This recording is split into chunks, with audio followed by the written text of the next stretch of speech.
रात का समय था। बिरजू और हीरा किसी काम से नदियापुर गांव जा रहे थे। हीरा, अरे चलते चलते मेरे पैर जवाब दे चुके हैं। गर्मी भी लग रही है, चलो एक पेड़ के नीचे बैठकर आराम कर लेते हैं। अरे यहाँ रुकना सही नहीं है, ये जंगल है। अरे नदियापुर गांव जंगल के बीच ही बसा है। चल थोड़ा सुस्ता लेते हैं, वैसे भी शाम तो हो ही गई है। बिरजू की बात सुनकर हीरा ना चाहते हुए भी एक पेड़ के नीचे बैठ गया। अचानक उन दोनों के कानों में एक बच्चे के रोने की आवाज टकराई। बिरजू भैया, तुमने कुछ सुना? यहाँ जंगल में कौन सा बच्चा रो रहा होगा? आवाज तो मेरे भी कानों में आ रही है, चलो चलकर देखते हैं। बिरजू और हीरा आसपास नजर दौड़ाने लगे। तभी उन दोनों की नजर एक बच्चे पर पड़ी। वो दोनों उस बच्चे के करीब चले गए। बिरजू भैया, यह बच्चा तो यहाँ अकेला है, यहाँ तो आसपास कोई मौजूद नहीं। बिरजू उस बच्चे को गौर से देखने लगा। उसके चेहरे पर डर और भय के साए लहराने लगे। यहाँ से भाग हीरा। अरे क्या हुआ? अचानक तुम्हारा चेहरा फटे हुए पपीते जैसा कैसे हो गया? हीरा, गौर से देख, ये बच्चा कोई इंसान का बच्चा नहीं बल्कि कागज का बच्चा मालूम पड़ता है। बिरजू के कहने पर हीरा उस बच्चे को गौर से देखने लगा। बिल्कुल सही कह रहे हो बिरजू भैया, यहाँ से भागो। वो दोनों डरते हुए वहाँ से भाग गए।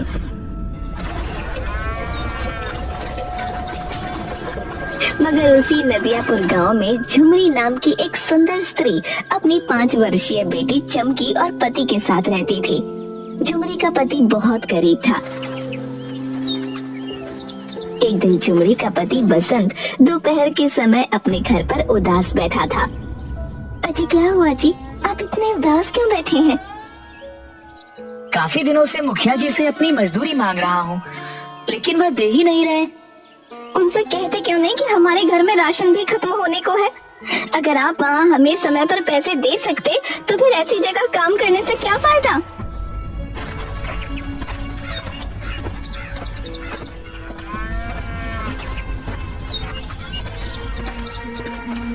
क्या बात है बसंत, तुम यहाँ कैसे? मुखिया जी, आपने मुझे 6 महीने से मेरी मजदूरी नहीं दी। मेरे घर पर राशन खत्म होने का है।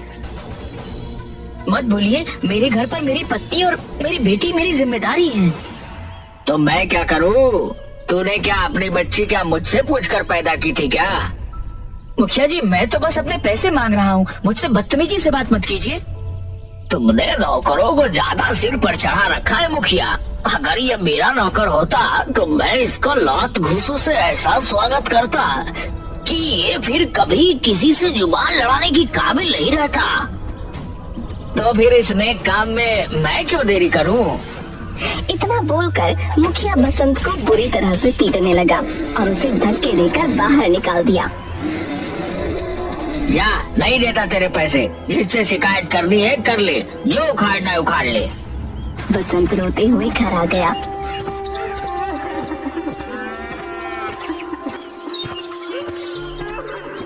और सारी घटना अपनी पत्नी झुमरी को बताने लगा।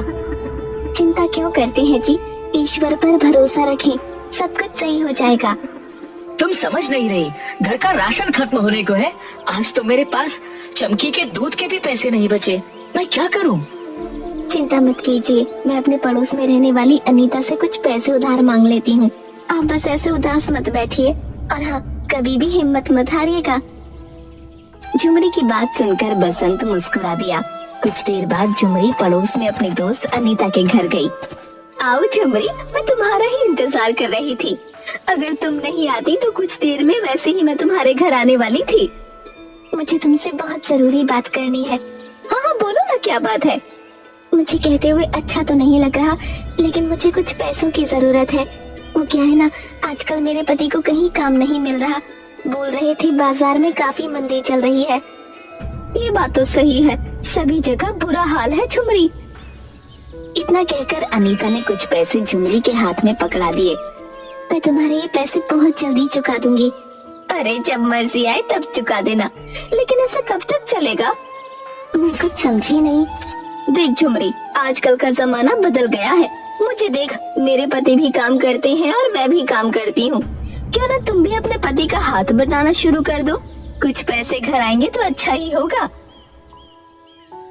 तुम सही बोल रही हो अनीता, मन तो मेरा भी बहुत करता है, लेकिन मुझे कोई काम भी तो नहीं आता। तुम उसकी चिंता मत करो झुमरी, मैं कागज के बहुत अच्छे खिलौने बनाती हूँ। तुम चाहो तो मैं तुम्हें सिखा सकती हूँ। जिस तरह से बाजार में मैं ठेला लगाकर कागज के खिलौने बेचती हूँ, उसी तरह तुम भी बेचना, एक से भले दो। झुमरी को अनीता का ये उपाय पसंद आया। उस दिन के बाद झुमरी अनीता के साथ कागज के खिलौने बनाना सीखने लगी और कुछ ही दिनों में झुमरी कागज के खिलौने बनाने में निपुण हो गई।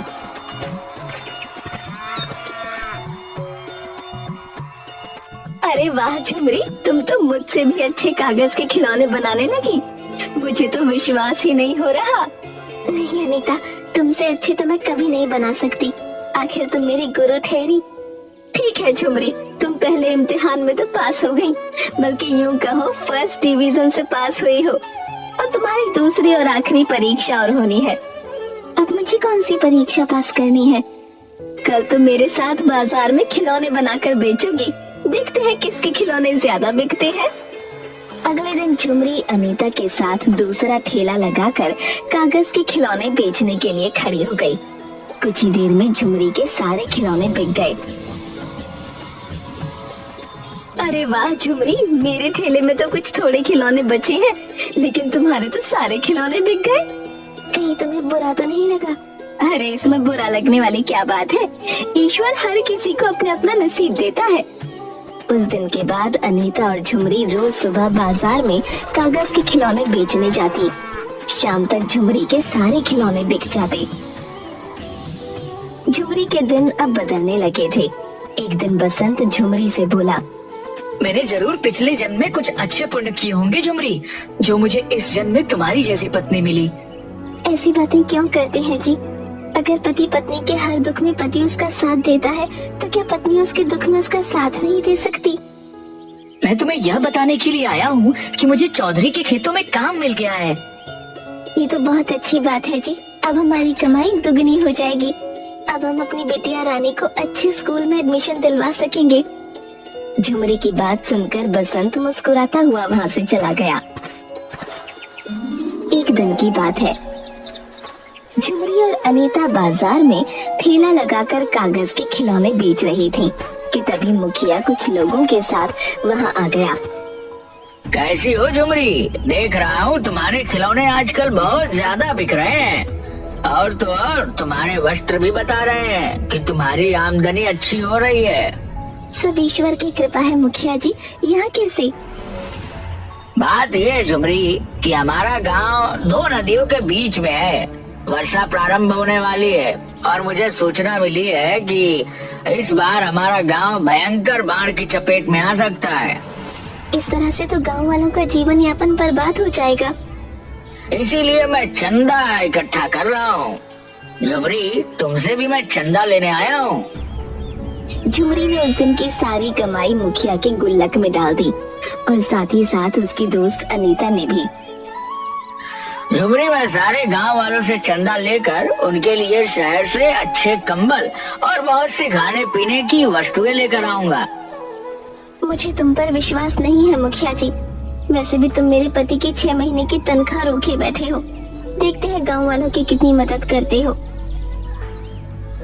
अरे तुम अभी तक अपने पति की मार को दिल पे लगाए बैठी हो, मगर वह मुझे आकर बदतमीजी से बात कर रहा था। इतना कहकर मुखिया वहाँ से चला गया। दिन ऐसे ही बीतने लगे, मगर झुमरी ने देखा कि मुखिया शहर से कुछ भी लेकर नहीं आया। एक दिन की बात है, मुखिया अपने मुनीम प्रेमचंद से बातें कर रहा था। झुमरी अपने पति बसंत के साथ काम से जा रही थी। मुखिया को देखकर झुमरी मुखिया से बोली, मुखिया जी, 1 महीने पहले आप सारे गांव वालों से चंदा लेकर गए थे, ये बोलकर कि हमारा गांव भयंकर बाढ़ की चपेट में आने वाला है, वर्ष प्रारंभ होने वाला है, मगर मुझे तो अभी तक कोई इंतजाम नहीं दिखता। झुमरी की बात सुनकर मुखिया बुरी तरह से तिलमिला कर रह गया। तुम तो ऐसे बोल रही हो जैसे कि तुमने 10-20 लाख रुपया चंदे में दिया हो। अरे 100-50 चंदे में डालकर अपने आप को क्या समझ रही हो? मुखिया जी, आपको इस तरह से मेरी पत्नी का अपमान करने का कोई अधिकार नहीं।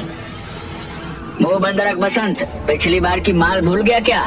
गांव में तेरी पत्नी के अलावा न जाने कितने लोगों ने मुझे चंदा दिया है। उन्होंने तो मुझसे कोई सवाल नहीं पूछा। यहाँ से चला जा वरना तेरा फिर से मार मार कर बुरा हाल कर दूंगा। बसंत अपनी पत्नी के साथ वहाँ से चला गया। देख रहे हो मुखिया जी, इस बसंत की पत्नी के कागज के खिलौने बाजार में क्या बिकने लगे। यह तो अपने आप को आपसे भी बड़ा समझने लगा। सही कहा तुमने। जब तक मैं इन दोनों पति पत्नी को गांव से धक्के देकर बाहर नहीं निकलवा देता, मैं चैन की नींद नहीं सो सकता। वैसे क्या वास्तव में अपने गांव में बाढ़ आने वाली है? अरे कोई बाढ़ बाढ़ नहीं आने वाली है। ये न्यूज वाले तो वैसे भी हर साल यही खबर चला देते हैं कि बाढ़ आने वाली है, गांव डूबने वाला है। और मैं इसी खबर का फायदा उठाकर गांव से अच्छा खासा चंदा वसूल लेता हूँ। हर साल की तरह इस बार भी कुछ नहीं होगा। उस दिन के बाद मुखिया ने झुमरी और उसके पति बसंत के खिलाफ गांव में कान भरने शुरू कर दिए। गांव वाले मुखिया की बातों में आकर झुमरी और बसंत को अपना दुश्मन समझने लगे। झुमरी से उन सब ने झुमरी के कागज के खिलौने खरीदने बंद कर दिए। थक हार कर बसंत और झुमरी अपने घर पर ताला लगाकर दूसरे गांव की ओर चल दिए।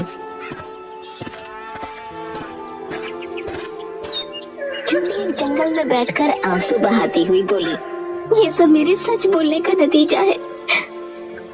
दिल छोटा मत करो झुमरी, तुमने तो सच बोला है और सच बोलने वालों की कभी हार नहीं होती। वो सब तो ठीक है जी, लेकिन अब क्या होगा? हमारे पास बिल्कुल भी पैसे नहीं है और बोतल में सिर्फ चमकी का आधा गिलास दूध बचा है। झुमरी ने इतना कहा ही था कि तभी एक दूसरे बच्चे के रोने की आवाज झुमरी के कानों में टकराई। झुमरी ने देखा कि एक पेड़ के नीचे सुंदर सा बच्चा रो रहा है। ये किसका बच्चा है? पता नहीं झुमरी यह किसका बच्चा है, लेकिन मुझे तो यह बहुत भूखा लगता है। मेरे पास भी आधा बोतल दूध है, अगर मैं इसे पिला दूंगी तो हमारी चमकी भूखी रह जाएगी। चिंता मत करो झुमरी, यह बच्चा कई दिनों का भूखा मालूम पड़ता है, पहले इसे दूध पिला दो। झुमरी उस बच्चे को दूध पिलाने लगी। उस बच्चे ने दूध पिया ही था कि तभी अचानक रंग बिरंगी किरणों के साथ उस बच्चे का आकार बड़ा हो गया और वो एक सुंदर नवयुवक में परिवर्तित हो गया। कौन हो तुम? मैं एक जादुई कागजी पुरुष हूँ। मुझे तुम्हारे बारे में सब पता है। तुम्हारे पास सिर्फ आधी दूध की बोतल थी और तुमने अपने बच्चों को ना पिलाकर वह मुझे पिला दी।